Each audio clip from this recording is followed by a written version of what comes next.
ఏషగాడు Allu Arjun sir హైకోర్టులో petition వేసిండట.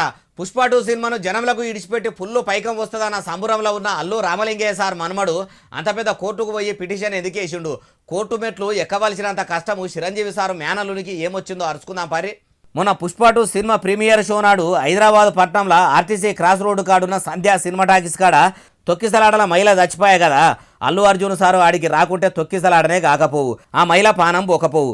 Arjun sir లాపర్వా చేసినందుకే చచ్చిపోయిందని ఆయన మీద కేసు పెట్టిరు కదా. అయితే కేసు కొట్టేయాలి, నాకు ఆమెకు సంబంధం ఏం లేదని సీదా హైకోర్టుకు పిటిషన్ వేసిండట. అయ్యా అల్లు అర్జున్ సారు, మీకు చచ్చిపోయిన రేవతి సావుకు సంబంధం లేదంటారేంది? మీరు అడిగి పోతేనే కదా తొక్కిసలాట అయ్యే. పోలీసులు కూడా ఏమన్నారు? సంధ్యా టాకీస్ వాళ్ళు కావలసినంత సెక్యూరిటీ పెట్టలేదు, అల్లు అర్జున్ సారు కూడా వస్తుండని మాకు సమాచారం లేదు అని వాళ్ళు కూడా అనిరి. మీరన్న మరి నేను వస్తున్నా, నన్ను చూస్తేందుకు బగ్గమంది ఎగబడగల్లా, గడబడ కాకుండా చూడుండ్రని పోలీసుల కన్నా ఫోన్ చేయకుండా వస్తురి. మీరు అడిగి ఓవుడుతోని అన్యాయంగా ఓ మైల పానంబాయే. Cinema publicity చేసుకోగా ఎవరొద్దన్నారు? కోట్లు పెట్టి తీసిండ్రు కాబట్టి మీ తిప్పలు మీకుంటది. కానీ మీ పబ్లిసిటీ ఎట్లుండాలి? పబ్లిక్ తిప్పలు పడేటట్టు ఉండొద్దు కదా. అట్లా కూడా ఆలోచన చేయకుండా ఆగమాగం ఆర్టీసీ క్రాస్ రోడ్డు కాడికి పోతురి.